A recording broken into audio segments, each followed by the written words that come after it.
طيب، بسم الله الرحمن الرحيم. الصلاة والسلام على رسول الله وآله وصحبه وسلم. الإخوة في نادي الهلال، عليكم مشجعين الإخوة الأحباب. السلام عليكم، وبعد بعتذر عن التأخير. كان من بدري المفروض أكون متابع معاكم وأطلعكم على كل المتغيرات، لكن الواحد ما قاعد يحب يصار كثير إلا يكون في حاجة مهمة ذولي عشان ينور الناس، ما يكون ظهور بدون قيمة. ف في البدء بقول يعني مبروك للإخوة، للجماهير، الفوز في القمة والتصدر الدوري مرة ثانية الآن الحمد لله، وهذا الوضع الطبيعي إن شاء الله للهلال. الأخ أنس اختصر مجموعة الأسئلة في الفترة اللي فاتت اللي نزلت في الصفحة، وهنبدأ نجاوب على الناس، نحاول نختصر عشان الناس تستفيد من الزمن ونستفيد من الكلام إن شاء الله. طيب، اللي هو من البداية تم نتكلم عن اهتزاز المشروع أو اهتزاز النادي بعد الحرب وكده. فأنا قبل كده تكلمت عنه إنه كانت الرؤية حقتنا شنو، بدينا الحمد لله وصلنا لمرحلة لحد ما مونعة لحد ما حصل لنا الخروج الأفريقي. طيب، حصلت الصدمة بعد الحرب اللي دي ما بيدنا، عملت يعني نقول كلها في زمن انهيار تام للمشروع. لولا لطف الله وعنايته يعني ما كان كنا بنواصل، واجتهدنا الحمد لله، توفرنا وأجينا المحترفين والمدرب لحد ما حصل تجمع اللي هو كان فيه دور للاتحاد العربي والإخوة بالاتحاد العام والأخ إدي شمس الدين، هم ساعدونا في البداية بتاعتنا الجديدة الحمد لله. وبدينا خطوات اللي هي كان البداية بتاعتنا كان إنه نحاول نرفع الجودة ونرجع كان قبل الحرب، ونقلل الصرف والميزانية عشان نقدر نواصل ونرجع تدريجيا إن شاء الله للشيء اللي دايرينه نحن. طبعا ده ما كان متحقق بيني وبينه، فبدينا وطرحنا على المدرب وغيرنا من الآخر والله بعد الحرب دي الآن الميزانية حتنقص ونضطر نقلل عشان نقدر نواصل إن شاء الله. فبدينا والحمد لله كانت جمعنا في تونس، والحمد لله الأمور مشت لحد الآن. طيب، في سؤال ثاني هو بيتكلم عن ملف المحترفين والجودة والكمية وهكذا. طيب، أنا دار في النقطة دي أوضح إنه في القصة بتاعت المحترفين اللي قاعدين نجيبهم دي نحن مربوطين بميزانية معينة. أنا ما بقدر يعني عندي ميزانية محدودة. طيب، في ناس بيقول لك أنت المفروض تجيب 4-5 محترفين على مستوى عالي كفاية بدل تجيب 11 أو 12 محترف. طيب، الفكرة حقتنا الأساسية أنا مربوط بميزانية محدودة، عايز أجيب بيها أكبر عدد لسببين، اللي هو إنه أنا ما هخش مخاطرة، لأنه ميزانيتي محدودة ما أقدر أخش مخاطرة أجيب محترف ويفشل لي زي ما حتى بيجي بميزانيات عالية. لو في كل الفرق أنتوا شايفين يعني حاجة عادية جدا، المحترف بيجي وبيفشل، دي جزء من الريسك والمخاطر حقت كرة القدم أو مخاطر في أي مجال. فنحن كنا حريصين إنه نزيد عدد المحترفين ونمشي لاتجاه إنه نجيب مواهب بأسعار معقولة عشان نقدر نوفي ونواصل في المشروع حقنا. طيب، إذا مشينا فكرة إنه نجيب 4 أو 5 مدربين على مستوى عالي جدا، الآن الكرة بقت صناعة وبقت مكلفة جدا. يعني نتكلم عنه الآن لو عايز تجيب محترف واحد على مستوى عالي جدا ده بتواجه مشكلتين. المشكلة الأولى اللي هي إنه يعني المحترفين المستوى العالي ما بيجوك في الدوري في السوداني، أو ما بيجوك حتى قبل الحرب نحن علينا عشان نجلب محترفين على مستوى عالي جدا. حتى مستوى المعيشة في الدولة في حاجات كتير جدا بتأثر. طيب، حتى الميزانية يعني أنت بتتكلم عن إنه الليلة، يعني أنا بدي مثال بحاجة واحدة. الميزانية بتاعت استجلاب محترف واحد يعني مستوى عالي. يعني احنا شغالين بيها لل 12 اللي معانا ديل، احتمال نوفر. يعني انا ممكن يعني ميزانية واحد بس ممكن تجيب لي 12، لكن اذا جبت الواحد ده وجمعت حياتي كله وجبت الواحد ده، لا قدر الله اتصاب، لا قدر الله فشل، يبقى انا. لكن الان الحمد لله لحد ما، لانه نحن شغالين القصه بتاعت بقدر الامكان دائما نكون على احترافيه عاليه جدا، ونكون حريصين ودقيقين. والقصه بتاعت التسجيلات ودي فيها طبعا، لانه ما في سيستم ولا في حاجه بتقول انه اللاعب في المنطقه الفلانيه بتلقى بسعر كده، واللاعب لا، انت دي تخش مفاوضات مباشره وبتنقص وبتعمل وبتضغط، ومرات بتنهار الصفقه وبتجي ترجعها. القصص دي محتاجه لزول يكون هو بصير جدا، بصير جدا، حتى انه يصل لادنى نقطه واعلى جوده. دي الفكره حقتنا، انه باقل ميزانيه انا اقدر. يعني انا عندي معادله اكس زائد واي زائد زد بيساوي كده. انا داير من المعادله دي اطلع حاجه جميله جدا، لكن شنو قصاد انه ميزانيتي محدوده. فدي الناس حقت تحطها في راسها، عشان ما نقدر يقول لك انت بتجيب لك 4 و5 وتطلع. الواحد بس من بيتكلموا عنه على الجوده العاليه الان يساوي ل 12 او اكثر. طيب انا بخلق في مواهب، بخلق في، يعني بجي بنمي زول عندي، بجيب زول عنده الرغبه انه يجي يلعب معي، عنده كده، بجيب مواهب جديده. دي الحل الوحيد عشان امشي بيه لحد ما انا اصل. يعني حتى نحن لما جينا الهلال بالمناسبه ما كان في زول راغب يجي الهلال. كرة القدم صناعة زي ما قلنا وسمعة. يعني زي انت اللي سمعتك مثلا في اي مجال معروف، انت فلان ما بتسدد خلاص ما في بيديك بضاعة. طيب نحن اول ما جيت انا لما نمشي برا بقول لك لا، الهلال ده يا زلمه في النهاية اللاعب حيودينا حيمشي معاه الفيفا وحيمشي هناك وحيعمل مشاكل.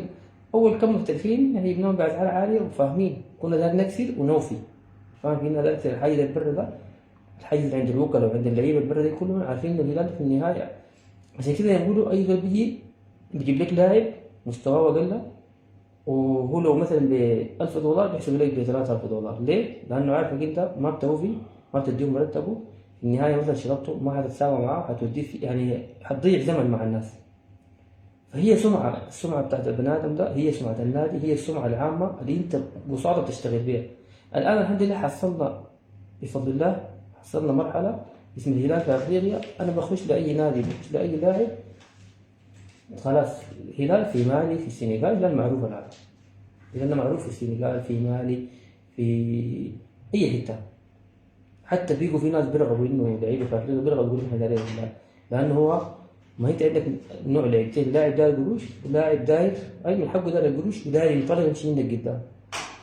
زمان بيجيني الزور الداير بس قروش، الان بيجيني اللاعب الداير ينطلق، لانه عارف انه في بيئه انه حقوقه بياخذها في زمنها، انه دي كلها ما نتجت من فراغ، نتجت من مجهود، من انضباط، من تعامل، من حاجات كثيره جدا. ف بالنسبه نحن عشان كده اتجهنا لانه نزيد عدد الأجانب عشان نقلل المخاطرة ونقلل ونشتغل قدر الميزانية المتاحة لنا كويس.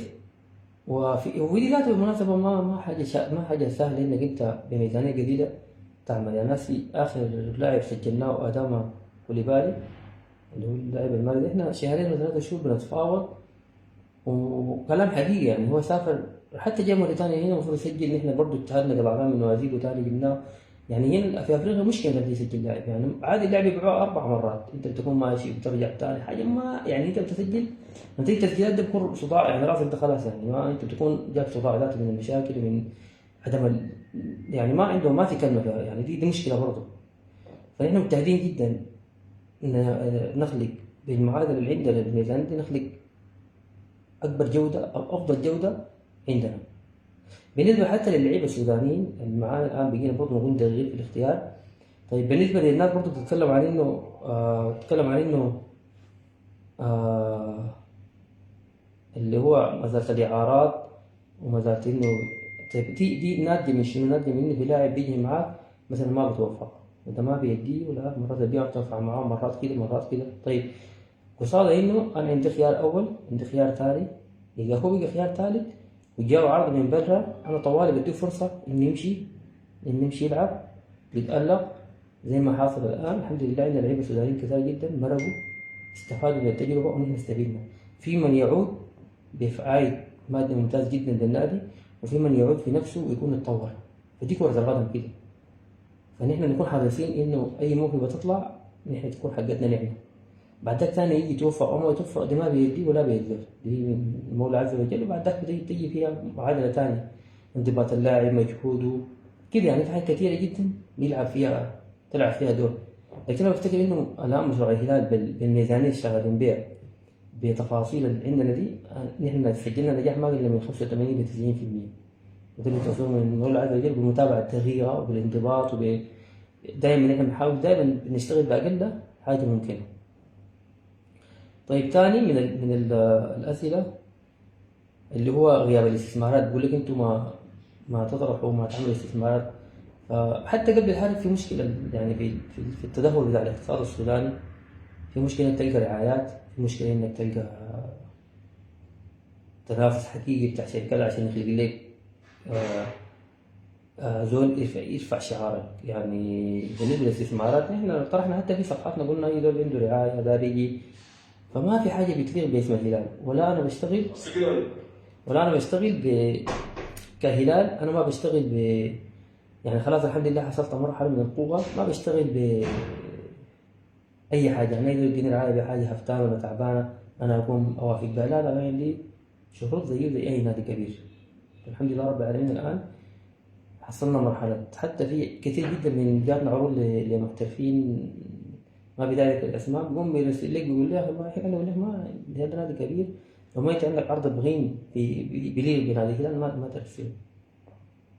حتى انت اخر مره بتذكر هذه كورتنا مع في بلغادي، واحد من الاداره رسل لنا قال قبل ما الكوره قال تلعبوا الكوره يعني ونستضيفكم وندفع لكم ونديكم شنو ما بعرف نعمل لكم. فانا رديت قلت له انت شاغل برضه راسك، احنا ممكن نستضيفك في جوبا ونعمل لك ونديك طياره خاصه زي ما انت داير. فالحمد لله وصلنا لمرحله انه يعني انت دائما اذا عايز قدر ما انت رفعت سقفك قدر ما انت اتطورت. لكن لما انت تكون يعني ترضى باي شيء، يعني ما انت في النهايه ما حتمشي في حاجه. طيب تعال نمشي للموضوع بتاع اللي هي خطتنا شنو بالنسبه للتاهل لمرحله المجموعات. طيب الحمد لله احنا تاهلنا لمرحله المجموعات العام الثاني، وكان طبعا يعني انجاز في حد ذاته. لكن الان الحمد لله الجهاز الفني شغال، كلنا شغالين على اساس ان شاء الله باذن الله تعالى لا زي ما شافت السنه اللي فاتت والسنه القبليه في سوء توفيق. لكن الهلال قدم كوره لعب كوره، لكن ربنا ما اراد انه الهلال يمشي قدام. لكن باذن الله بدعوات الناس بالتوفيق ربنا يفك العقده بتاعت الهلال ان شاء الله، والسنه دي باذن الله نتاهل ان شاء الله للمرحله اللي بعدها. طيب برضه هنا في سؤال ثاني قال إعارة اللاعبين والهدف منها ومدى نجاحها. أنا بفتكر إعارة اللاعبين الهلال استفاد منها جدا، واللعيبة في نفسهم استفادوا. أنا بالنسبة لي اللاعب لما يخش النادي حقيقي بيبقى جزء مني، بيبقى أخوي، بيبقى جزء من النادي، جزء من التكوين. دائما بعين لمصلحة اللاعب ومصلحة النادي. بقدر الإمكان بنحاول نمشي لنقطة إنه اللاعب يستفيد وما يتضرر. اللي هو زي ما قلت المدرب عنده خيار أول، عنده خيار ثاني، الخيار الثالث ده إذا ما قبلان إنه يقعد وعنده عرض نحن نسمح له طوال يمشي. لما يمشي هناك بيبقى خيار أول لمدرب ثاني، يا يعني نجح اثبت وجوده، يا إذا ما نجح مع ناصر هو ما حينجح. دي الفكرة كده، يا نجح جاك الراجع، يا النادي اشتري منك وبموافقته هو طبعا. دي كلها حسابات أنت بتخطها.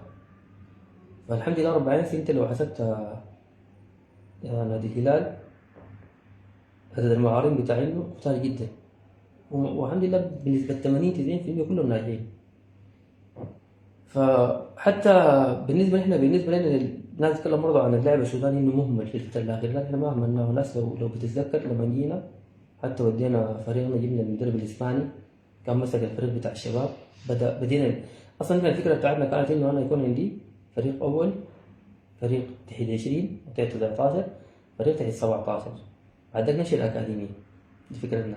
وانا ده اقول بالمناسبة المرحلة بتاعت الأكاديمية حقت الهلال كان دي أول مرة أقوله. نحن يوم الخميس اللي هو قبل السبت كان الحرب.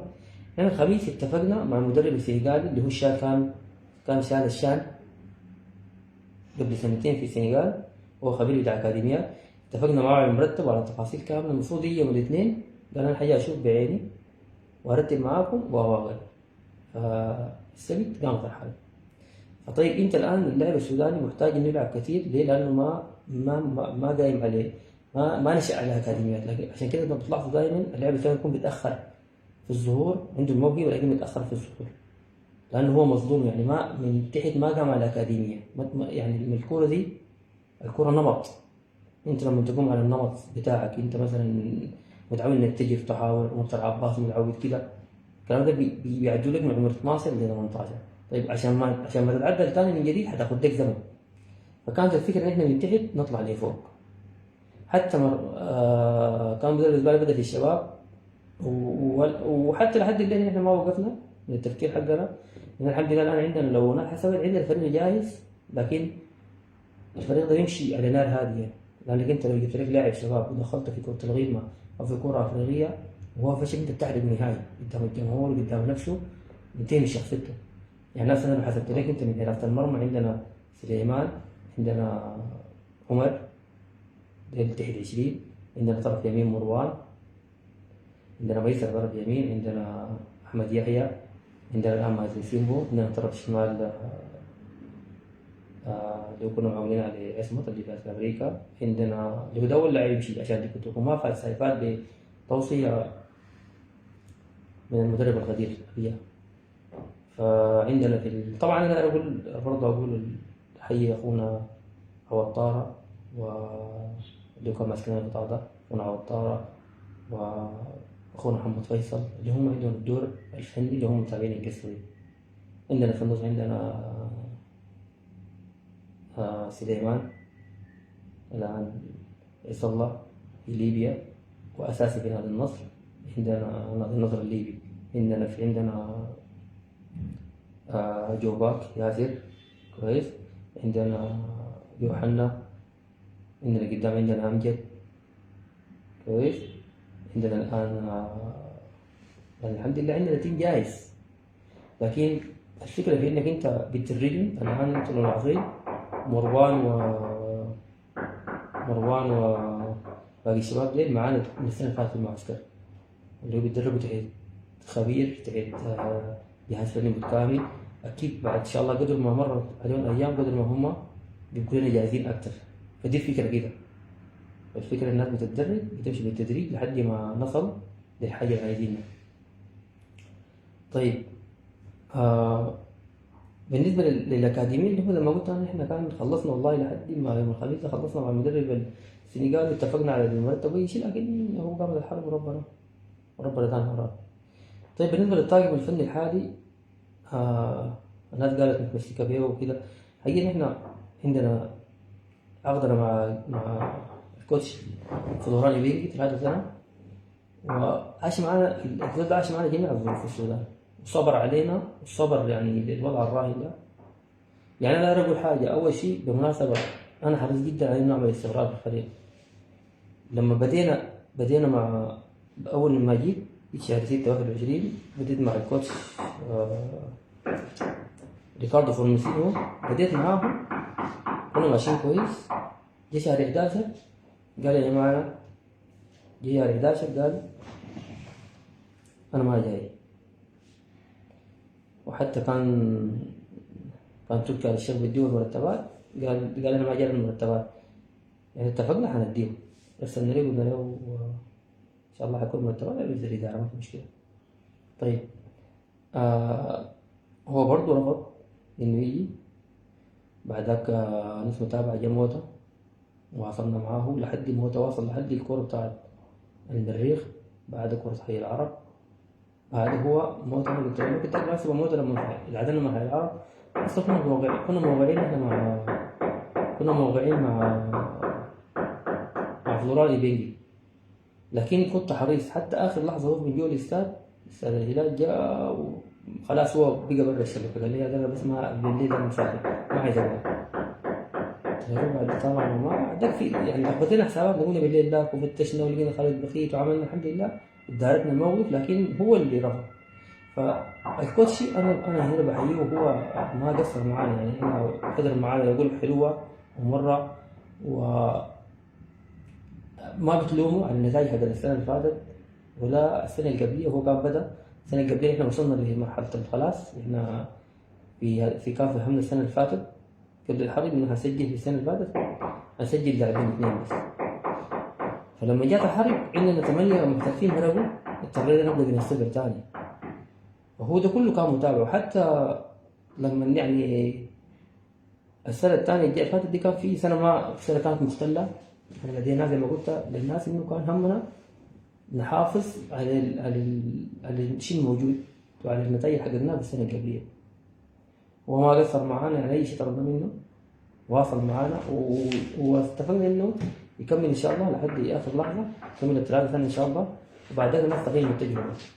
فانا دائما اذكر الناس بحاجه واحده. الناس الان اقرب لك مثال بيترو اتلتيكو الانجولي اللي هو غير مدربه اللي هو الان الصفاقس، غيروا شهر 8 هسه يعني قبل البدايه. الان بيترو اتلتيكو برا البطوله، برا بيترو اتلتيكو فريق ميزانيته اكبر مننا، انه محترفين افضل مننا، عنده اي حاجه. فما دائما تغيير المدرب بيديك النتائج لحظيه. فدائما اذا في امل المدرب 30% تتواصل على المدرب الموجود، ما دائما انت بتضمن نجاح الزول الجاي مهما كان اسمه، مهما كان عملته، مهما كان كده. فدائما انت بتبني حساباتك على الشيء الموجود انك تدعمه. واظن الكوتش فلورانو بينجي ما محتاج انه زول يتكلم عنه، ولا محتاج انه التضحيات اللي قدمها عشان يواصل معانا كثيرة جدا احنا ادرى بيها. طيب بالنسبة لنا برضه بتكلم عن دائرة الكرة. طيب دائرة الكرة دي هي الحمد لله هي قايمة بكامل أدوارها، وأنا بحييهم يعني بالناس مجتهدين جدا كل الشباب اللي قاعدين فيه، وحتى الجهاز الفني مع دائرة الكرة متناغمين، ودي جزء من كرة القدم. يعني لازم تكون غرفة الملابس، ولازم يكون كل المربوط بها يكون الناس متفاهمة ومتناغمة ومنسجمة. دي حاجة مهمة جدا، حاجة مهمة جدا عشان الفريق يمشي قدام. تمام. أنا بس كل واحد بيقول اللي هو تختصر المحترفين في 6 سوبر. أنا بقول لهم المحترف السوبر في الوضع الحالي أو الوضع السابق ما بيجيك نمرة واحد. نمرة 2 6 سوبر لو أنت دا حسبت ميزانيتهم بتلقاه. أنا قلت لك إنه الآن الميزانية بتاعت ال 12 اللي معانا دول بيساوي ميزانية يعني ميزانية ما تابع واحد سوبر. وش سوبر ما بيجي نمرة واحد. نمرة 2 الميزانية كانوا عندي ميزانيات كبيرة جدا. محترف واحد سوبر لو أنت مثلت أي محترف سوبر الآن بتكلم عن إنه في الشهر بيشيل المحترف السوبر في الشهر بيشيل له 100,000 دولار مثلا. فدي أرقام كبيرة جدا. ما في ميزانية ولا في رعايات ولا في دعم دولة، ما في أي حاجة. الناس شغالة حبا في الهلال وفقط للهلال، ما في أي أغراض أخرى. فقط هي الناس بتحب الهلال وبنعشق الهلال وده يمشي قدام. أنت الميزانية اللي تتكلم عنها دي ما بتودي قدام. الناس تبقى نحن دائما بنحب نعيش الواقع، لكن من الواقع ده نعمل منه معادلة تسعدنا وتسعد الجمهور. المختصر كده الناس تكون فاهمة إنه واقعنا الآن نحن شغالين على ميزانية ضيقة. الميزانية دي هدفنا منها نمرق منها أفضل شيء يسعد الجمهور. الناس ما تقول لك تجيب 6، ما تجيب 4 سوبر، ما تجيب 3. المعترف السوبر الواحد داير له ترانسفير فيس ما قلنا 2 مليون دولار داير له وده وصل مبلغ النجاح. وناس تعرف في المحترفين هسه في افريقيا يجيبوا كتار جدا، جابوا مبالغ فلكيه جابوا برضه فشل. فلكن انت بميزانيه واحد او اقل من الواحد ده بتجيب ديل، وبعد ذاك بتبدا تعمل عمليه احلال الابدال لحد ما تصل للفورمه اللي انت دايرها، وتخلي فريقك ده فريق جاهز. فانت اذا ارهقت نفسك ماديا وجيت ما وفرت اليوم ما اديتهم، وجيت قلت خلاص انا جبتها، وبعد شويه هتخش لك بالفيفا وتخش في مشاكل وتبقى في صداع ما حتقدر تشتغل. الان الحمد لله الهلال زيرو مع الفيفا مع الكاف، ما في الحمد لله ما عندنا اي جهه طالبانه، بل بالعكس نحن القضايا الان الشغاله في الفيفا، الان كلها لصالح الهلال. يعني ما في زول عامل قضيه في الهلال طالب الهلال حاجه، طيب بالنسبة في برضه في سؤال إنه الديمقراطية في مجلس الإدارة وحرية الرأي، لا والله يعني زول استفاد وتعلم من مجلس الإدارة من الإخوة الحاليين دي، بداية من نبدأ من سعادة الفريق يحيى محمد خير، لدكتور حسن علي عيسى، للأخ الفاضل التوم، لعلم، لعوض، لدكتور نوال، للموجودين كلهم، لسعادة السفير عبد العزيز، للرئيس، لوسام الصوبات، الكلام بالمناسبة بيحصل بيناتنا مشاكل، بتحصل خلافات وبتحصل نقاش، لكن اتعلمنا الديمقراطية. احنا ما قلنا في مجلس ولا قبل كده اشتغلت سياسة، ولا نحن كلنا يعني مع بعض كده لما نحب الهلال ما في. عشان كده بنتحمل من أجل الهلال التفاصيل التانية دي، ومرات وفعلا الديمقراطية مريحة جدا، وبتدي الزول الرأي والرأي الآخر. في النهاية الرأي الأفضل هو اللي قاعد يمشي. فديش ده الشيء الحاصل بالضبط في المجلس. مجلس والله يا اخوان محترمين، حتى المجلس اللي قبليه يعني فعلا في ناس بتحصل خلافات، بتحصل بتاع، لكن في النهايه في ميزه في الهلال انه اللي بيمشي والبيجي بيكون حب الهلال مطبوع فيه. انا اخر مره قبل اسبوع ولا 10 يوم ولا اسبوعين كنت في برشلونه، لقيت الكاردينال برضه بيتكلم عن الهلال بكل حب وبكل بدل الهلال كده. اي في ناس بيجوا بيخطئوا، بتحصل مشاكل، بتحصل، لكن هو الهلال بيظل فيك إذا أنت قاعد جوا المجلس أو أنت برا المجلس. طيب هنا برضه في سؤال بيقول كيف تتم إدارة ملف التسجيلات في الهلال المحليين والأجانب؟ طيب حقيقة إحنا بنكون حريصين جدا في ملف التسجيلات ده إنه الزول يتابع بنفسه النواحي المالية. يعني أنا قاعد أتابع أي صغيرة وكبيرة فيه. نمرة واحد. نمرة اثنين، عندنا شغالين بنبحث طوال ما واقفين محليين والأجانب. بعد ذلك لما بنلقى بيجي الجهاز الفني الموجود الآن اللي هو كوتش فلوران ومهدي ووليد وخالد بخيت، بيجوا بيحضروا كم كورة، بيشغلوا البروجيكتور، بيراجعوه، بيتابعوه. كوتش فلوران مثلا اللاعب المالي بيرجع للناس المالي، بيزعل من تفاصيل وهكذا. وفي لعيبة بالمناسبة نحن ما قاعد نتكلم في لعيبة عندنا ناس بيمشي بيحضروا كورة لايف اليوم، زي ما الكوتش الآن عمل الحالي نازل لاحظ كان سافر كم حتة. فنحن ده كله عشان تكون بقدر الإمكان تكون حريص إنه اللاعب اللي بيجي يكون في مستوى الهلال ومستوى، لأن أنا في النهاية حنافس. يعني ناس أنا بالمناسبة بفريق ده هو بالفريق بتاع السنة اللي فاتت، لو مشيت الكونفدرالية أقل شيء بحصل يا لو مشيت الكاس بكون بدور الأربعة في الفاينل، لكن إحنا شايفين الهلال أكبر من الكونفدرالية. طيب إن أنا بيجي الأبطال أنا بنافس الفرق المعاي كلها بإذانات لو ما أفضل مني أعلى مني، وأنا الوحيد الفاقد الجمهور. يعني من السنة اللي فاتت واللي قبليها حتى قبل الحرب بالمناسبة في استاد الهلال ما لعبنا بجمهور نهائي إلا الكورة في التمهيدي مع سان جورج مع ينقا الشباب التنزاني، لكن في الكورتين ما لعبنا احنا بجمهور. فإن شاء الله ربنا يصلح حال السودان ونرجع ونعمل استعداد تليق بالهلال وتليق بالسودان إن شاء الله. طيب ثاني في مشاركة في الدوري الموريتاني. طيب المشاركة في الدوري الموريتاني دي اختلطت الظروف. نحن السنة اللي فاتت لما بدينا نجلي الناس وبدينا نرتب في أمورنا من جديد شهر 7، في اللحظة دي خاطبنا كان الاتحاد التنزاني تقريبا والاتحاد اليوغندي وكم اتحاد، لكن الزمن كان فات تقريبا الفرق صنفت ودعمنا الجرعة بتاعت الدوري، فبقينا لابد نشوف خيار تاني. يعني ما كان في خيارات الوقت ده قصد، فواصلنا. والسنة دي بدينا من بدري، خاطبنا الاتحاد الموريتاني، خاطبنا الاتحاد التنزاني. الاتحاد التنزاني كانوا رافضين، لكن اشترط انه نلعب مباراة ودية بدون نقاط، لكن الاتحاد الموريتاني كان حريص جدا.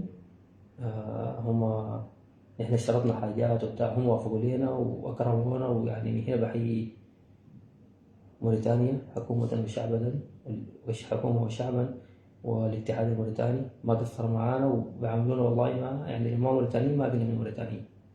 بحترم الهلال جدا كاسم وكقيمة وكإنسان سوداني في حد ذاته، ولهم التحية. وإن شاء الله ربنا يوفقهم ويحفظ الشعب الموريتاني إن شاء الله. فالحمد لله لحد الآن الأمور مرتبة. بالعكس الدوري المرتب هنا مرتب جدا، يعني أي شيء مرتب فيه كله محسوب. دوري مرتب. اتحاد الموريتاني بالمناسبة اتحاد مرتب خاص، يعني أنا جيت شفته والله الدوري يعني بنلعب أسل، يعني الكور معظمه بفار، ما في غلاط، ما في حاجة طوال برجعوا للفار. طيب بالنسبة للمشروع هو بالنسبة لنا زي ما قلت قبل كده إنه بيمضي، وفي نفس الوقت بنطور يعني الناس قاعدين نمشي في المشروع. بالنسبة لنا بنمشي ما واقفين، وكل مرة بنحاول نرجع للقوة حقتنا عشان نقدر نمشي لقدام أكتر إن شاء الله. كويس. وتطوير اللعبة السودان طبعا تطوير بيحتاج لأنه الناس بإذن الله الأمور تستقر، تتعمل أكاديمية إن شاء الله باسم الهلال. هي المخرج. يعني نفسنا أقرب حاجة لما مشينا سان بيدرو، قعدنا مع الرئيس بتاع سان بيدرو، حكى لنا القصة بتاعت الفريق. هو اشترى الفريق ده بتاع سان بيدرو ده، أسس أكاديمية فيها 150 من لاعب من عمر 15 لحد اللي لعبوا معانا ديل، كلهم ساكنين قبلهم، في مدربين مقسمين لفئات. فشغل مرتب جدا. يعني الناس لاحظت الكورة بتاع سان بيدرو دي كورة مرتبة جدا، كورة يعني بتوضح إنه في شغل، هي أكاديمية بلعيبة شغالين، هم أساسا معتمدين على إنه اللعيبة يعني حصلوا سن معينة يبيعوه. دي الفكرة بتاعتهم كده، يعني ما نادي جماهير زي نادي الهلال، فنادي معتمد على أكاديمية على التفريغ وبيع اللاعبين، دي الفكرة الأساسية حقتهم. فنحن إذا بنتكلم عن تطوير الهلال يجب إنه نقول لابد من أكاديمية، لا بد. يعني كده ناس بتكون بيتكلم في كلام يعني غير مجدي. طيب ثاني في أيوة التسويق والرعاية والزي. طيب التسويق نحن والله ما يعني الناس تخط في راسها إنه ما في حاجة ممكن تبقى ما سويناها، ما في يعني ما يعني ده الواقع بتاع الشركات. التسويق بيعتمد على الاقتصاد بتاع الدولة، بيعتمد على الاستيراد، التنافس بتاع الشركات والتنافس بتاع هو اللي بيخلق ده. شركة تيجي طلعات، شركة تيجي زي السودان قبل 2011 كان في ناس زين في السودان كانوا بيتنافسوا بيجبروا بيدفعوا بيكتبوا في الفنيلة. فما في يعني الناس الآن الرعاية زيرو، التسويق زيرو. كويس. برضه بتكلم عن الزي. طيب الزي ده بالمناسبة نحن لحد السنة اللي قبليها نحن كنا جبنا زي جميل وصممناه وكده، قامت الحرب الزي كله الموجود انسرق، حتى بتاع الشركة ذاتها شغالة معانا بتاعت شغالة معانا الآن دي كل الزي اللي قاعد بالناس بتضرر كله انسرق، ما عندهم أي حاجة خلط لهم. طيب الزي اللي هذا ده اضطرينا شهر 7 ل 8 أخواننا هلالات صممت سريع جدا عشان نلحق بيه المجموعات. عملنا الزي ده اللي هو عملنا زي واحد، لكن ببشر الناس الآن الحمد لله في سودانيين مهندسين صمموا ديزاينات جميلة جدا، تصاميم جميلة جدا، هتكون إن شاء الله في ظرف أسبوعين هتكون لدى اللعيبة وهتكون في المتاجر حقت الهلال، وأزياء جميلة جدا. يعني أنا والله أول مرة أشوف، يعني أنا هنا بحييهم شباب مهندسين عملوا تصاميم جميلة جدا فيها إرث السودان، فيها تراث السودان، فيها معالم السودان، فيها حضارة السودان، بتحكي عن الهلال، بتحكي عن الغامات القدام اللي بتحكي عن تاريخ السودان وتاريخ الهلال. وبإذن الله نحن نوعدكم بزي جميل جدا بإذن الله، حيكون أول مرة إن شاء الله بيتعمل بالحاجة دي. طيب في سؤال تاني عن العلاقات الخارجية مع الأندية. طيب أنا ببشر الناس إن الحمد لله الآن الهلال الآن اسم، يعني الحمد لله رب العالمين اسم في أفريقيا، يعني من أي ناحية. يعني مشينا لأن لما جينا كنا عشان ما نمشي أي حتة لكن الحمد لله الآن بنتواصل مع أي نادي، مع أي رئيس نادي، مع أي بكل احترام. حتى كقيمة رياضية الهلال بقى مرغوب جدا. يعني نمشي تنزانيا بيجينا طلبات أكتر من نلعب معاهم كورة ودية أكتر من أيامنا اللي قاعدينها. يعني آخر معسكر لنا في تونس اللي كان لعبنا فيه ده، يعني حتى ناس الأفريقي زعلوا مننا لأنه لعبنا كان مع السفارة. فالحمد لله زي ما كانت لما كنا نمشي وقت بيشتغل بينا. الحمد لله الآن الهلال قيمته ارتفعت، وده الشيء ده اللي بنصليه نحن. الهلال الآن ماشي قيمته ترتفع، الارتفاع ما بيصل بين يوم وليلة، ده مجهود ولسه مجهود أكتر، وده الشيء بنزعل عليه نحن إن شاء الله نرجع الهلال لسيرته القديمة ولا أفضل منها إن شاء الله. طيب بالنسبة لقال العلاقات الداخلية بما فيها المريخ، طيب الحمد لله علاقاتنا الداخلية مع كل الأندية، مع الاتحاد العام، مع فيما يخدم مصلحة الهلال، كل علاقاتنا مع كل الأندية طيبة جدا. كل الأندية السودانية بمختلف المسميات، وبيوافقوا لنا لما ننتصر. الحمد لله ما عندنا مشكلة مع أي نادي. أي نادي تخشينا معه في أي اتفاقية أو فينا الحمد لله رب العالمين. ما عندنا أي التزام مع أي نادي، بالعكس إحنا معظم النادي قاعدين ندعمها، بنديهم اللعيبة حقنا بنديها لهم مجاني وإعارة، وناس شافوا كثير من لعيبتنا ألقوا معاهم. وحتى المريخ بما فيها المريخ، يعني المريخ أخواننا في المريخ يعني اللغة اتغيرت من زمان. اللي هو احنا زي ما قلت احنا هدفنا المنافسة في أفريقيا. أنا بالنسبة لي المريخ ده 3 نقاط بلعب ضده هو البيدان، غلبني أو غلبته غلبني خلاص برايا أنا مشاكلشنا وغلبته، ولون هذا هارد لك لجماهير المريخ. يعني في النهاية الهدف بتاعنا إن احنا ننافس في أفريقيا، ما ننافس مع المريخ، وننافس ده هدفنا كده إن شاء الله، وحنواصل عليه. وحنكون حريصين جدا إنه نواصل بنفس المنوال. والتحية من هنا للإخوة في مجلس المريخ الحالي والسابقين. وأنا أقول حاجة يعني حتى قاعد نستعين بيهم. يعني آخر مرة السنة اللي فاتت بعد الحرب لما بدينا نجمع في أطرافنا، مشينا عسكرنا في أثيوبيا، أول زول ما رجعت له لأخونا أبو جريش حسب علاقته مع ناس سانجور وما قصر معانا. فنحن ما بنعاين ولا حنكون في يوم من الأيام أداة للمشاكل، ولا أداة لخلق المشاكل، ولا أداة لانفعالات. لا يعني حنواصل وحنقول زي ما قلنا قبل كده، كرة القدم حنسوقها لأن تكون حاجة صلة بين الناس، ومحبة وتواصل وإخاء بين الناس، بغض النظر بيقولوا ناس المريخ بيقولوا ناس أي نادي تاني. إن شاء الله حتكون كرة القدم معاهم، حنجتهد. أنا بجتهد إنه داير انتصر وداير أشيل أي كاس وداير أعمل وداير أعمل هاي، لكن في حدود الأخلاق الرياضية وفي حدود الأدب وفي حدود الذوق. هم ناس أخواننا. كرة القدم يعني أنا قبل كده قلت كرة القدم إذا ما دعت للمحبة وللتسامح وللإخاء ما في داعي لها. يعني خلاص في النهاية كرة القدم بدون شنو يعني؟ أنا زول إداري أو أنت زول مشجع، إذا ما نحن كلنا اتوحدنا وبقينا يعني بقت كرة القدم محبة بيناتنا، بقت تزيد الروابط بيناتنا، يعني طيب ما في داعي لها خلاص. بدينا في حتة بدينا منها زمان. فأنا بحيي الأخ هيثم كامل اللي كان معانا في المقصورة الكرة الأخيرة دي، وكان زعلان جدا وأنا بهدي فيه. مرة يقول لي الحكم، مرة يقول لي لا ده الغلط، قاعد يقول لي كده. فدي كرة القدم إن شاء الله ربنا يصلح حال السودان ويصلح حال المريخ. وهذا ما قاعد أقول، الناس لو رجعت لأي دوري أو لأي فريق بتلقى إنه بيستمد قوته من قوة الدوري حقته، بيستمد قوته من قوة الأندية اللي معاه.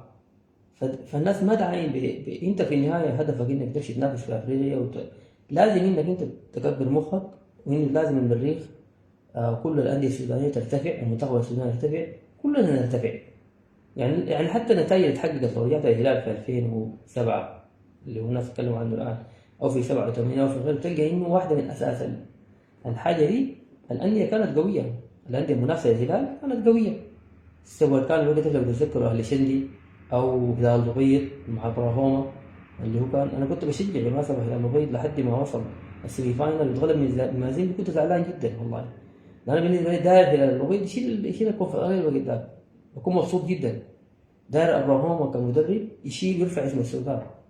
فما أصلا أنا ما عندي حكون في يوم من الأيام جزء من الانفعالات ولا جزء من التعصب الأعمى. فالناس تاخد في راسها قوة المريخ من قوة الهلال، قوة الأندية السودانية، قوة المنتخب من قوة الهلال. والآن الشيء بيسوي فوق المنتخب ده رفع راسه جدا. يا أخي خليك من ده كله. أنت كهلال الآن لما الفريق حقي المنتخب الوطني ده يتقدم ويمشي قدام قدروا معانا بستفيد منه، بسوق الهلال وبسوق حتى المحترف الداري الجنيه ده بشوف السودان ده ماشي معناه الكرة دي متطورة. يعني مرات مثلا في محترف بيتكلم معاك يقول لك خدوا السودان ضعيف، بس ما بيتكلم معاك في قروش في هناك أي حاجة، يقول لك هذا أنا أمشي دور منافسة ضعيفة. لكن لما أنا فريق يضرب أفريقيا وينافس في كأس العالم إن شاء الله بإذن الله يوصل كده، أكيد أنا بكون عيني قوية، بخش على المحترف ما يقدر يقول لي تاني حاجة. اللاعب السوداني حقي ذاته اللي أنت بتتكلم عنه ده الآن ماشي قدام الحمد لله رب العالمين. الناس أنا دا أقول الناس ما تنجرف ورا الإعلام السالب، ولا تنجرف ورا المشاكل. خلاص كرة القدم دي 90 دقيقة، غلبونا غلبناهم، نحن كان غلبنا وغلبونا بندرس مشاكلنا شنو عشان نتطور. كرة القدم دي زي أي مجال، زي أي حاجة تانية، ما بتقيف، محتاجة إنك تتطور، محتاجة إنك تكون على مدار الساعة مواظب كيف تطور نفسك وكيف تطور غيرها. طيب في واحد برضه سألنا قال في الفترة بتاعت تركي آل الشيخ الهلال ما استفاد منها شيء. طيب أنا حقيقة الفترة بتاعت تركي جيت في نهايتها، ما كنت حاضر من البداية، لكن أنا لما جيت لقيت بصراحة كان بتذكر قعدت مع ريكاردو فورميسينهو شهر 8/21 قعدت معاه واداني لسه بتاعت المحترفين وكده كان دايرهم. أنا قلت لما جيت قعدت 10 سنين قلت له لسه تكر اللي هناك كان شهر 8 تسجيلات بتاعت المحليين واللي هنا الدايرهم يا ريكاردو فورميسينهو الكلام ده كله مسجل بأوراق. طيب شلت منه لسه رسلناها ليهم، ف يعني ما حصل تجاوب، ما حصل في النهاية، يعني ما حصل تجاوب من الإخوة هناك. بعد شوية زي ما هو خلى الرئاسة الفقرية، فأنا ما حضرت فيها والله حاجة، وعشان ما أقدر أحكم على حاجة أنا ما حضرتها ولا شفتها عشان ما أقول كلام صحيح. طيب في دول بيتكلم عن قضايا الفيفا وموقف حقوق اللاعبين المحليين والأجانب. طيب الحمد لله لما قلت قبل قضايا الفيفا صفر، ما عندنا بس قضيتين ضد جارجو اللي هو من الفيفا مشينا للكاس. وانا داير اقول حاجه بالمناسبه، لما قامت الحرب والمحترفين معانا في حاجه اسمها داير اشكر الناس فيها في الفورس ماجر ممكن تفسرها لك. نحن اجتهدنا انه نثبت قدر الناس الزول، يعني نثبت الناس بانه نطلع منهم قروش. يعني مثلا انا داير اشكر الاخوه والاخ سليم في رئيس نادي سيمبا، لما نينجوما الوكيل حقه ساقه سيمبا قال له يا اخي انا بفسخ لك من الهلال وعمل لك رجال حمله، قال لي يا اخي انا بالقانون الزول ده بيجيني بس بيسجله، لكن علاقتي مع الهلال ما بودي له بلاعب. فاوض معاي وافقت وهم شافانا بشكره من هنا، ده احترام للعلاقات، احترام يعني كبير جدا، انا من هنا بحييه.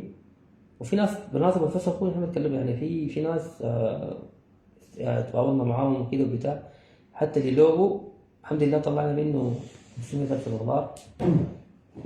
يعني هو برضه عن طريق برضه ناس جزء منا كان اللي هو الكوتش دينجي هو اللي يتكلم مع وكيله قال لي ما تفسخ ولا عملية أخلاقية. فاحنا حاولنا نعالج الحتة دي، وحتى مشاكلنا في الدوري دي الناس تفهم فيه إنه لازم يشارك في دوري، لأنه اللاعب أي لاعب من حقه إنه ما مشارك في بطولة منتظمة، ما دوري أبطال أفريقيا لا بطولة منتظمة، دوري من حقه إنه يفسخ. فكان لابد إحنا نشارك. وفي ناس برضه يتكلموا عن العائد بتاع المحترفين هي تقريبا ما حاجة كبيرة، لكن برضه حاجة ساهمت معانا. الناس بتمثل تقول تقريبا تمثل 20% من ميزانية النادي، الشيء اللعيبة اللي طلعوا منها الإعارات وطلعوا دي. والآن الحمد لله الهلال زيرو، ومن أي التزامات تجاه لاعب محلي أو لاعب أجنبي الحمد لله رب العالمين لحد تاريخ اليوم. وحنكون حريصين بأمانة في رقبتنا لحد ما نسلمه للزول، باقي لنا سنة ولا سنة وحاجة نسلمه للزول اللي بعد نسلم له الهلال ده نظيف، ونسلمه رؤية كاملة ونسلمه ملف متكامل مع يعني عشان ما تشغل الزول اللي بعدنا. يعني ناس كثير ممكن يقول امشي سجل لي 2 سوبر ويجي اكتب في الورق ويلعبوا وتعمل مشاكل، لكن حازغل كاهل الزول اللي بيجي بعد كده بديون حتعطله سنة كاملة، حيكون شغال يجمع ويسدد ويعمل حتخرب حسابات. فنحن حنكون امينين وحريصين جدا، ودي امانه زي ما قلت في رقبتنا لحد ما نسلم الزور اللي بعدنا، نسلم الهلال ده خالي ديون خالي التزامات خالي قضايا ان شاء الله بسمعه عاليه جدا باذن الله في كل افريقيا باذن الله تعالى. طالما احنا قاعدين ما حنجامل، ولا حتى اللي بيزعل يقول اللي يرضى ما حنجامل زول في حقوق الهلال لحد ما نوصل للزول اللي بعدنا عشان نسلمها له سليمه نظيفه بملفات كلها صفر ان شاء الله، لو في الفيفا أو في الكاف أو في أي حتة إن شاء الله. طيب في سؤال ثاني عن طريقة إدارة الملف في الحرب دي، ملف المال والحسابات. أنا داير أشكر هنا برضو الأخ الفريق يحيى محمد خير اللي استعرض مننا أمين أمانة المال السابق، والحالي اللي هو الأخ علم تابع فيه. الناس ما تخاف يعني، كل اللي يقول لك الحسابات الآن الحسابات حقيقة الأخ الفريق ده عامل جروبات. في جروب فيه الآن فيه الحسابات كاملة بتاعت المعسكر اللي قاعد فيه هلال، وفي جروب فيه المحاسب فيه حاتم كويس، وفيه من المال اللي قاعد فيه أي صرف يومي عمل نظام اكسل شيت بتنزل فيه، يعني ميزانية يومية موجودة. نزلت أي حاجة من أي بيع لاعب هناك بتنزل طوال ديبت أو خصم، نزل قروش بتنزل إضافة والدافع عنه. فالميزانية لازم ما تخاف، ميزانية يومية يعني مدار، يعني لو أنا أسي عايز أعمل ميزانية للهلال ما بتاخد معي أكتر من بس أطلعها من موبايلي أفتحها بشوف تفاصيل. والأخ حاتم متابع جدا الحسابات، اللي يومي قاعد ينزل وبصفي يودي كله بند، كله مصروف بس هذا البند حقه بصورة يومية، يعني ما في أي حاجة قاعدة تقول ده بكرة. والآن في الأخ ياسر الجالي المدير الإداري فواتير بتمر عبره بتنزل تمشي منه تصفى تمشي لحاتم، دورة مساعدية متكاملة وسهلة جدا، يعني ما في أي تفاصيل، ما في أي لف ودوران. ونحن حريصين جدا زي ما قلت إنه أي حاجة تمشي في اتجاهها الصحيح، وإنه نخلق سيستم ونخلق إدارة وبيئة جاذبة وإدارة رشيدة للزول اللي بيجي بعدنا، يلقى حاجة كده مرتبة أو حاجة منظمة يقدر يمشي عليها إن شاء الله. طيب المركز الإعلامي، وفي سؤال بيقول المركز الإعلامي بسبب تأخير الأخبار الخاصة المتعلقة بالتسجيلات. أيوة طيب ده سؤال مهم جدا. أول شيء المركز الإعلامي حقنا يا جماعة ما مقصر جدا لغاية الأخ أنس والمصور محمد رفع الله ما مقصرين. طيب لكن في المتعلقة بالتسجيلات مرات بتلقوا في شباب مجتهدين إعلاميين طيب بيكون عنده علاقات بالوكلاء. طيب أنا بالنسبة لي نادي إذا ما اللاعب وقع واستلمت كرته ما بنزله في السيستم حقي، ما بنزله في الصفحة حقتي. وفي ناس بيتهمونا بيقولوا بتدوا صحفي، لا لأنه والله لا قاعد عندي علاقة مع زول، ده بالعكس أسسنا. وفي صحفيين زعلوا مننا وفينا نحن ما عندنا مننا والله، بس نحن الفيصل بيننا وبينكم الصفحة بتاعت نادي الهلال بتلقى فيها الأخبار، لكن ما بين أي زول. لكن في زول اجتهد أنا ما بقدر أمنعه، عنده زول علاقة بوكيل، عنده علاقة باتحاد، عنده علاقة. طيب أنا بالنسبة لي كنادي عندي مصداقية وعندي تفاصيل لازم يكون فيها أمانة مهنية، يعني ما بنزل لي لاعب ما لم أستلم كرته وعمل كشفه الطبي، عمل الكشف الطبي حقه كويس، عمل تفاصيله كاملة، يعني لما عمل تفاصيله كاملة اكتملت مكتملة ما بنزله في السيستم حقي نهائي، ما بنزله في الصفحة حقتي. فالناس مرات فعلا بتلقى أخبار إنه مثلا سجلنا إكس والزول ده لكن جاب بعلاقاته بهناي، مرات بيلقاه برضه ليه لأنه مرات بتفشل. يعني مثلا أنا في تفاصيل بالمناسبة وفي خانات نحن كم لاعب جبناه فشل في الكشف الطبي، فشل يعني جبناه سواء كان واحد كان مثلا أعتقد واحد كان بكبد وباي، في واحد فشل بمشاكل في الركبة واحد. لكن من ناحية أخلاقية في اللاعب بيقول لك يا أخي ما تطلع إنه أنا عندي كبد وباي، لأنه في دولة ثانية بتقبل إنه، لكن تبقى له حاجة نفسية. أقول الناس تفهم الحاجة دي، ونحن في ما بنضر لنا زول ولا في يوم من الأيام حيكون هدفنا نضر لنا بني آدم ثاني. وفي كثير جدا بالمناسبة في واحد عنده مشاكل في القلب بيقول لك لكن يا أخي ما تطلع لما طلعت أنا كذا يعني، لكن من الأمانة حقتي أنا ما عايزه خلاص ما أضره يعني، ما خلاص أنا لقيته كذا عنده الحاجة الفلانية دي ما حنشر حاجته وزي ما نقول أذيه في أكل عيشه. فربنا يرزقه فاتح فريق ثاني ما عنده كشف طبي أو أساسا يقبلوه بالحاجة دي، هذا زي بتخصه. لكن أنا كنادي لو ما اكتمل عندي الكشف الطبي ويكتمل عندي وصول كارت اللاعب نزل في سيستم حقيقي واللاعب وقع عرضه معي انتهينا، ما بنزل ما بعلن نهائي. لكن في ناس مجتهدين، ناس عندهم علاقات، يعني علاقات ما بيننا احنا ما بين إدارتنا، عنده علاقات مثلا مع الوكيل حق اللاعب، عنده بالاتحاد المعني جاي منه كارته كده، يعني يكون بيطلع منزل قدامنا. لكن احنا كله حاجتنا حتكون في الصفحة الرسمية، وأي كلام تاني في كثير جدا بنلقى في الميديا ما بعرف فلان شطبه فلان خلوا فلان محترف جابوه فلان، ده كلام كله فيك. كلام كله كذب يعني، ما في حاجة يعني. لو ما في حاجة، لما لم تبقى 100% وفيها مصداق ما بينزلها في صفحاتنا. لكن وبعدين ما بقدر انا كل 24 ساعة اطلع في الميديا اقول لكم يا والله كلام ده كذب. يعني كثير جدا بتطلع كلام مزعج يعني، ما كلام مزعج، لكن ما بقدر انا انفي.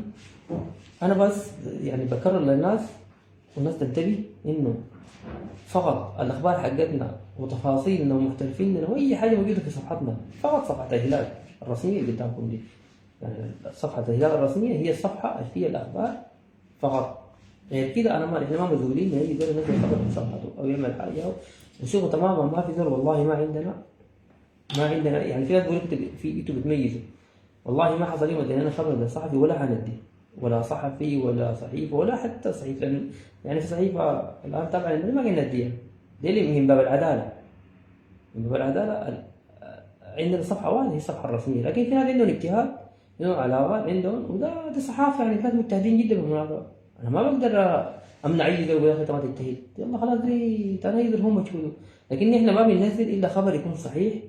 ومرات طبعا الخبر حقنا مثلا زول نزل سجلنا اللاعب اكس الليله، هو نزل، لكن الوقت ده بيكون مثلا عرف، لكن احنا بنكون مرحله الكشف الطبي، بنكون في مرحله مناقشه مع فريقه، بيكون مرحله التوقيع معاه ذاته فهو بيستعجل بيقوم بينزل. مرات ذاته هو بينزل بيقوم بيضرنا، لانه كده اللاعب في لاعبين بيفتكروا انه لما ينزل الخبر انه خبر نزل انا مضغوط المفروض اسجله او المفروض اجدد. لا ما عندنا كلام زي احنا عندنا تفاصيل معينه وعندنا ميزانيه ما بنقدر نتخطاها.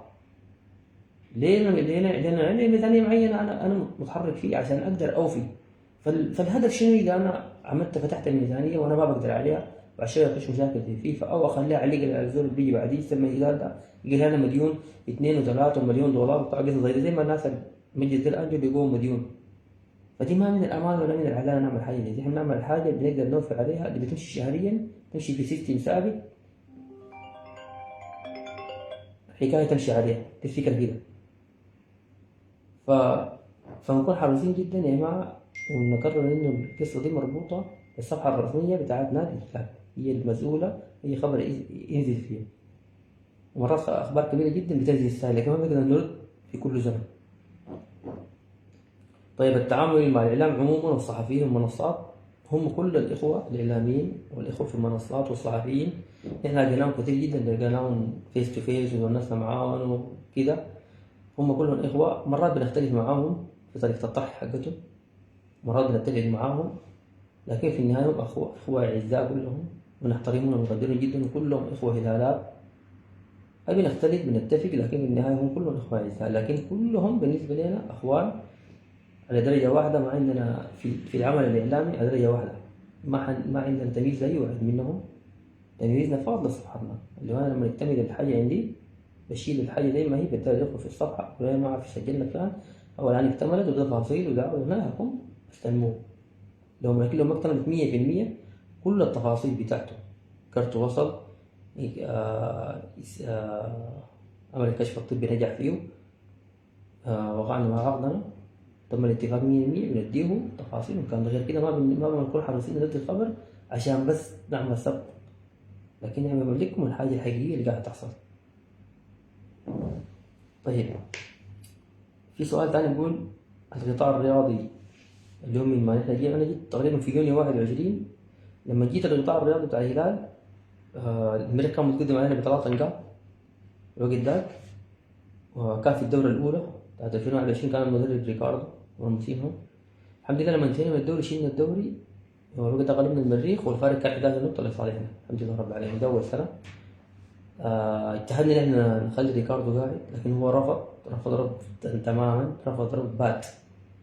أنا ما أعرف الفكرة كده شنو، مع إنه بعد ذاك جه سكان عشان يجي راجل، لكن كده تعاقدنا مع يبنجي، ما عارف كان ما مقتنع بالفكرة ولا بالسودان. المهم الحمد لله رب العالمين قدرنا نفرض لما شافوا شرفته عينه. هو بعد سنة ثانية رجع قال أنا أجيكم وكده، استلمنا مع موت وفاصلنا معاه قبل ما يخلص الدوري ومشى. واصل الأخ خالد بخيت، والحمد لله حصلنا برضه الدوري الممتاز في السنة دي مع خالد بخيت. المرة الثانية بعد استلم إيبنجي شلنا كأس السودان مع الأهلي الخرطوم. بعد الحمد لله رب العالمين وصلنا في بطولة أفريقيا، لكن قامت الحرب من الدوري ما اكتمل، جينا السوبر الحمد لله شلناه. وهي الآن المسيرة مستمرة، وانا زي ما قلت الناس نحن ما بنوعد الناس ولا بنشطح ولا بنكذب ولا في يوم من الايام نديكم احلام وهميه. نحن بنعيش في واقع طبيعي، يعني واقع عندنا ميزانيه محدوده، ميزانيه المفروض نوفي بيها. الميزانيه دي فيها مرتبات وفيها لعيبه الاجانب زي السودانيين زي جهاز فني زي غيره زي المعسكرات زي دي كلها شغالين في الميزانية دي بحيث إنه نقدر نوفي بيها بدون ما نخل لزول أو بدون ما نميز زول على زول ولا بدون ما ندي زول ونخلي زول. لا، دي ميزانيتنا يا جماعة والله شغالين عليها، ونحن زي ما بدينا لحد الليلة بنقول نحن بكل صراحة ما قاعدين نكذب، يعني دي الواقع حقنا. طيب هدفنا نحن شنو أو دورنا شنو؟ دورنا نحن من خلال الميزانية المحدودة دي نخلق أكبر نجاح أو أكبر حاجة ممكنة من خلال الميزانية حقتنا دي الفكرة حقتنا. لكن ما بنشتغل ولا بنقول لك حنجيب فلان ولا ما، يعني هنا دي هنا الحاجة اللي شغالين بيها، اللي هي نكون صادقين مع اللعيبة، صادقين مع المدربين، صادقين مع الجمهور. عندك معانا اتفاق نوفي لك باتفاقك بدون أي يعني ما في رتوش، ما في كذب، ما في غيره ما في غيره. الحاجة اللي بنلتزم بها كإدارة بنكون قدرة أو ما بنلتزم بالحاجة. طيب في سؤال متكرر من الإخوة عن اللاعب أبو عقل الكابتن أبو عقل عبد الله. طيب حقيقة الكلام عن أبو عقل عبد الله بطول، هو كابتن وابن من أبناء الهلال، وأنا زي ما قعدت معه كم مرة بقول له الهلال ده حقك أنت قبل ما يكون حقنا إحنا. أنت بتلعب من 2015 الآن لك يعني دي السنة العاشرة، الآن ماشي تكون تسجل ريكورد، تسجل سبق تاريخ انك تكون اكثر لاعب لعب في المجموعات وتستحق الحاجة دي. فإن شاء الله بإذن الله أنا من هنا بحييه، ولاعب خلوق جدا، لاعب منضبط جدا، وما بدون مجاملة الجيل الحالي اللي أنا قاعد أقعد معه في المعسكر، يعني بقيت أقعد معه كثير من المعسكرات، يعني مرات بنسمع احنا كنا والله بنسمع كلام خارج انه اللعيبه لا والله لا في لاعب يساهر ولا في لاعب ففي تفاصيل كثير الناس ما عارفها. يعني الجيل محترم جدا، جيل منضبط جدا، يعني ان شاء الله في النهايه توفيق من الله، يعني بس في النهايه ربنا يوفقنا. وزي ما انا قعدت معاه يا والد ده، دي الان الفرصه، انتوا الان اكتسبتوا الخبره، اكتسبتوا الاحتكاك الافريقي، انتوا جاهزين تحققوا انجاز للسودان وللهلال. فالامور ماشيه معاهم ان شاء الله كويسه، وان شاء الله ربنا يوفقنا. لكن زي ما قلت انا انه الناس ما يعني ما تندفع وتقول لا فلان ولا فلتكان ولا غيره. انت عندك الان المعسكر فيه 30 لاعب الان، فيهم 18 سوداني و12 اجنبي. تمام، نحن 30 ديل بالنسبة لنا لعيبة الهلال ما بقى نفرز ده سوداني أو ده أجنبي، نحن أسرة واحدة، علينا حقوق، علينا واجبات، ولينا حقوق كإدارة، ده الشيء شغالين بيه. طيب بالنسبة لنا حتى عندنا سقف للعيبة الأجانب وسقف للعيبة السودانيين. طيب أنا عشان ما أكون السقف ده مربوط بالميزانية حقتي أنا كإدارة، اللي أنا عندي زي ما قلت تفاصيل كثيرة جدا، ما في معنى أنا إذا ميزت واحد عن الآخرين معناه أنا كده انتهيت من التفاصيل حقتي الداخلية، من النسيج الاجتماعي حقي الداخلي العام في نادي الهلال. أنا عامل سقف للعيبة الأجانب في عدد معين من اللعيبة السودانيين في حدود اللي بنقدر نوفي بيها. وأنا ما بكذب ولا بقول ولا في زول يعني في ناس بيتكلموا يعني، وانا واضح جدا مرات في ناس بيزعلوا مني، يعني انا بس ما لا بكذب لا بلف لا بدور. في واحد يعني في ناس من معانا في رجال الاعمال ده بيقول لك يا اخي ما اعرف فلان وسجل ودور في الحته فلان، بقول له يا حبيبي ما في مشكله، الزول ده سقف انا متابع بيه تليفوني ده في واتساب اتكلمت معاه قال داير اكس، لو ده تسجل هنا عندي رقم الحساب حول لي مباشره. فانا ما قاعد الف ودور يعني ما ليه، لانه عندي ما من العداله ولا من الاخلاق انا ادي عندي مثلا اخوان 2 في البيت، ده يكون عنده 1000 جنيه وده عنده 100 جنيه، بتنتهي من النسيج الاجتماعي بتاع النادي من بتاع اللعيبه الان الموجودين ديل. فنحن انا زي ما قلت نحن في الهلال سعينا نكون اسره واحده من جماهير للعيبه لجهاز فني، ده شيء ماشي له. طيب عندنا سقف للعيبه كلهم مع بعض، اللي هو السقف ده مبني على شنو؟ مبني على امكانياتنا نحن كاداره والميزانيه اللي شغالين عليه. فنحن انا داير الناس تتفق تماما، افضل شيء ممكن وافضل شيء ممكن في حدود امكانياتنا ما بنتوصى عليه باذن الله تعالى. هنكون حريصين جدا على حقوق الهلال، حريصين جدا على ابناء الهلال سواء كان في داخل الهلال او خارج الهلال، هنكون حريصين جدا عليهم. لكن احنا كمان في نفس الوقت عندنا زي ما قلت معادله، لازم كل الحياه دي عشان ما يحقق النجاح تكون قاعده جوا المعادله، او غير كده هتختل المعادله وهيكون الناتج صفر. فلكن احنا ان شاء الله حريصين جدا، الناس ما تخاف باذن الله. باذن الله كل الامور تسير. الهلال محتاج فقط للدعوات الجمهور ولوقفته الجماهيري. وانا اقول الجماهير توعى كرة القدم دي عادي، فيها النصر فيها الهزيمة فيها، يعني الناس لو بتتابع حتى الدوريات العالمية، ريال مدريد ده بيلعب في الدوري عادي بيتغلب مرات 2 5 مرات، ما بيكسر، ما تكسر أي شيء أنت، لا بتشوف الخلل بتبني على الحاجة ده هتمشي قدام. لكن أنت مجرد إنك أنت لا اتغلبت شلت المدرب وشلت ما البنيان ده ما حاجة سهلة. أنت في يوم وليلة حتجيب جهاز فني وحتجيب لعيبة جدد، ما في يوم وليلة تنجح في وضع نحن صعب. خليك من انك انت تتكلم عن ريال مدريد اوروبا وعن امكانيات اللي بيمتلكها. اي بنيان عايز صبر، عايز الجماهير تدعم الجهاز الفني، تدعم اللعيبه، وما تكون كل الاراء سلبيه. يعني اي خليه يخش الميدان بيعمل باص غلط، بيعمل دفاع، بيعمل، الناس تكون حريصه جدا تدعم لعيبه في النهايه بشر، عادي ممكن نغلط، عادي ممكن يلعب كويس، عادي ممكن ما، هذه طبيعية جدا يعني ما في، تحصل في كل المباريات. فالناس تكون حريصة جدا ان تكون تدعم. انت دورك كجمهور، ادعم فريقك، ادعم لاعبك، ادعم مدربك، ادعم الناس اللي في الجهاز الفني. يعني انت الليلة دي لما انت تلقى فينا، طبعا انا شخصيا ما قاعد اتابع فيديو ولا قاعد اتابع، يعني ما بكون حريص جدا انه على الاراء بتتقال ولا كده. انا بالنسبه لي للسيستم يعني بكون بس الحاجه اللي بفهمها بطبقها بغض النظر عن الشيء بيتقال. لكن في ناس بتاثر، يعني انت الليله ما ممكن يعني تسيء لك في زول خشيت يعني في ناس في اللسان بيخشوا مثلا بيسيئوا للناس بيعملوا اللعيبه، هيديك كيف انت لو قاعد تنبذ وتسيء لهم؟ ما هيديك حاجه. فانت ادعمه عشان يديك، انت دعم اللعيبه حقنا كذا عمل، وانتوا شفتوا يعني في لعيبه كتار جدا كانوا مسار سقط البتاع، لكن الحمد لله الان ماشيين متطورين وماشيين قدام.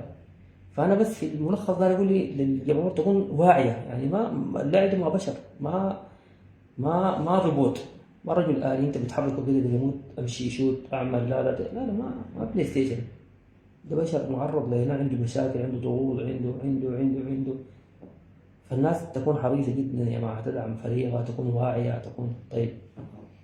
ده نتكلم عن آخر نقطة اللي هي كان بدينا فيها، اللي هي دي مهمة جدا، اللي هي عن شركة الهلال، شركة نادي الهلال.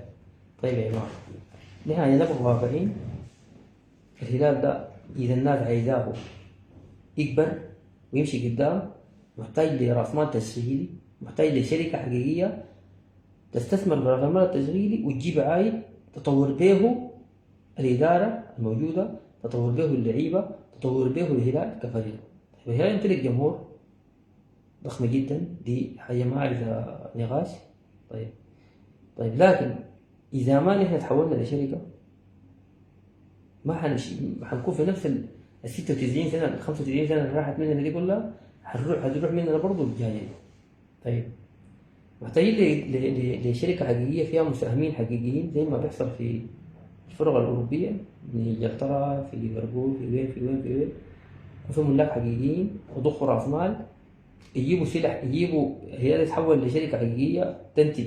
الشركة دي تطلع أرباح تغطي بيها المصاريفات وبتتطور، وقصاد الأرباح اللي بتجي دي ترفع حجم الإنفاق على النادي. دي محتاجة لخطوة جبارة جدا من وقف من الجمهور، تنطلع شركة مساهمة عامة، يكون في مساهمين، تتغيم الأصول، تتغيم النادي، تتعامل الحاجات دي كلها. في ناس معارضين الفكرة يقول لك لا ده نادي جماهيري بس يفضل كده، ما بتودي قدام دي. الناس لو قالت بتودي الموضوع ده يعني الهلال حيمشي قدام بيكون غلطان. انت محتاج لك لنادي، لإدارة حقيقية، لشركة حقيقية تدار باحترافية عالية جدا، تعمل أكاديمية في غرب أفريقيا، وأكاديمية في شرق أفريقيا، وأكاديمية في السودان، وأكاديمية في الخليج. اسم الهلال ده اسم كبير جدا، بيستحق إنه يكون عنده أفضل ما عنده الآن، بيستحق الحاجة دي. طيب يتضخ رأس مال تزغيدي من ملاك حقيقيين، يدار باحترافية عالية، يكون النادي ذاته جزء من السوق السوداني، جزء من في الخليج، يخش في استثمارات. لكن دي محتاجة زي ما قلت ما بينفع فيها الإدارة الحالية اللي قاعدين ندير بها. احنا دي إدارة بتاعت ناس عشاق وبتاعت ناس محبين لكرة القدم وللهلال بوجه الخصوص، محتاجة لحاجة أكبر من كده. فالكرة يا جماعة إنفاق، صرف، مداومة على شنو؟ على النجاح. كيف؟ مداومة إنك تتثابر إنك تجي الأول. يعني الليلة دي تكون تقاتل، مرة تجي دوري الثمانية، دوري الأربعة، لحد ما تخطف الكاس، وما تقيف، تكون مستمر زي ما بيحصل الآن في. وكان اعتمد على الميزانية زي ما قلت. أنت لو شفت أنت الليلة الميزانية بتاعت يعني الشارع كان حق أفريقيا والثاني والثالث، بلاقي إنه ميزانية عالية جدا، فرق من باقي الناس. إذا الميزانية الخطة جزء من الحاجة دي. الميزانية العالية مطلوبة عشان الهلال يمشي قدام. الميزانية دي طيب محتاجة لأنك تكون سنوية، ومحتاجة لإدارة رشيدة تديرها. الكلام ده كله لازم الهلال يكون شركة، ويكون عنده مصادر دخل تطلع منها يجوا ناس يعني يديروا الحاجة دي، ويكون في موارد الهلال يدار بيه، يكون في ملاك حقيقيين يضخوا راس مال حقيقي، تطلع منتجات، تطلع حاجات باسم الهلال، تمشي الهلال يمشي قدام زي ما بيحصل الان في مانشستر يونايتد، مانشستر سيتي، ليفربول، باريس. محتاجين لازم تخطو الخطوه دي، لأن الهلال يعني محتاجين. إحنا محتاجين لها الحاجة دي، إحنا محتاجين لها جدا عشان يمرق من النفق الآن هو موجود ده. الهلال بطريقته دي أول كل الأندية السودانية ممكن يمشي الليلة ويمشي بكرة، لكن بعد بكرة ما بيمشي، ويمشي يكون ماشي، يكون محدود جدا. لكن لو أنت حولت الهلال لشركة مساهمة عامة، وبقى في ملاك، وبقى في رأس مال بيتضخ، وبقى في خطط، وبقى في برامج، وفي سلع، وفي غيره وفي غيره، وفي ناتج حقيقي، الناس ممكن تمشي قدام، ممكن تصل للحاجة الدايرة. وانت الناس كلها، انت في النهاية تجيب داير تنجح وتعمل كاسات، ما بتجي بالصدفة، بتجي بالعمل، ما بالأحلام. أنا بنكون نايم في السرير بقول الله داير يجيب الكاس، ما داير مجهود، داير عمل، داير مثابرة. انت كل مرة بتحصل دوري الأربعة، بتحصل المباراة اللي هي بتحصل لحد ما تشيل الكاس وتكون مواصل اللي حقك ما نزل منه. فدي مهمة جدا الناس تكون فاهمة الحاجة دي. وطبعا الموضوع ده مسكين الأخ رامي والأخ الفاضل التوم، وفي لجنة شغالة فيه، لكن الناس تكون فاهمة جدا. في ناس معارضين للفكرة، لكن مهمة جدا يعني الناس عشان تكون فاهمة الحاجة دي، إنه مهمة جدا إنك لازم هي تحول لشركة، ما شركة في الورق بتاعت إنك أنت تجيبها وتصدقها عشان تلعب بها في أبطال أفريقيا. لا، شركة حقيقية لملاك حقيقيين يجوا يطوروا، يضخوا رأس مال، يعملوا أكاديميات، يعملوا يعني زي الأكاديميات يا جماعة في غرب أفريقيا يتكلم عن مبالغ خرافية، يتكلم عن إنه أكاديمية ده يكون رأس مالها 50 100 مليون دولار، دي ناتجة عن بيع اللعيبة والرأس مال حق الأكاديمية. تخيل حاجة زي دي. الرجال ده كله لو رأس ماله حيكون كم؟ الرجال من سنة 30. كلام عن أكاديمية في غرب أفريقيا ما تمت سنة عمرها 15 سنة و 17 سنة. الناس حقه زي ما بيقولوا تستفيد من التجارب حقت الناس. دائما الزول الناجح بيستفيد من تجارب غيره، لكن الفاشل بيكون في نفس الحفرة، بيكون هو في تجربته بس بيفشل، هو بيفشل وشغال فيه.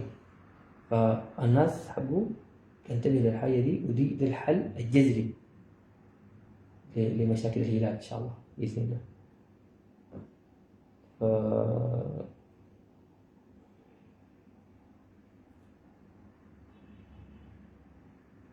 في في أي سؤال تاني؟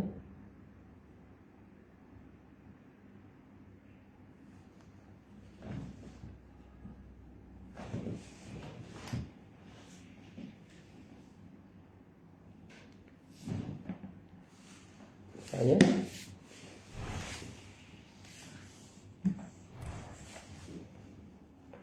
طيب تكلمنا عن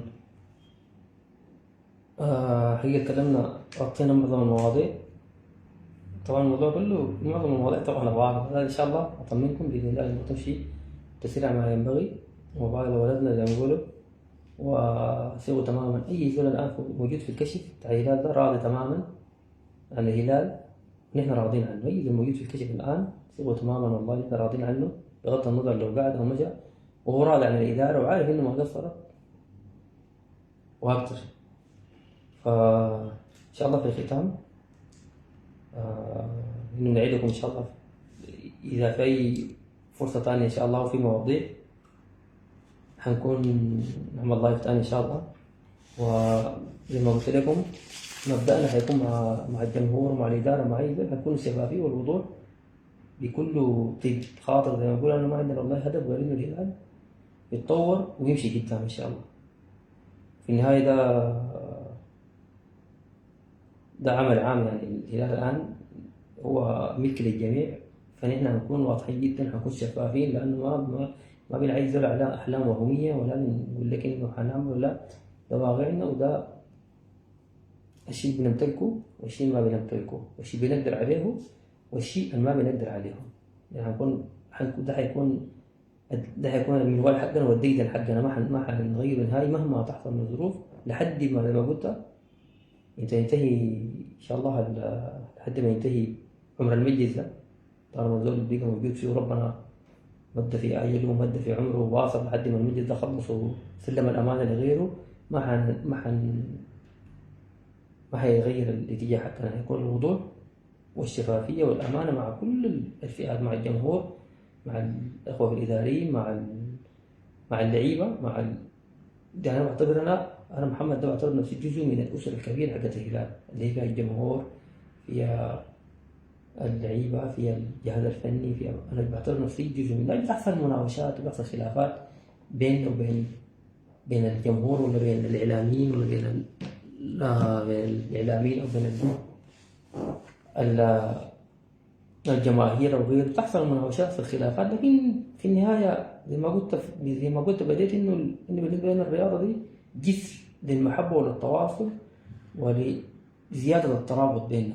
إذا ما أدت لده كله ما حنكون حريصين إنه زول يواصل مع الشخص الثاني فسوف تماما إن شاء الله حنكون شفافين حنكون واضحين وما حنجامل نهائي. إن شاء الله حنكون حريصين على واجباتنا كإداريين وعلى حقوقكم أنتم كجمهور.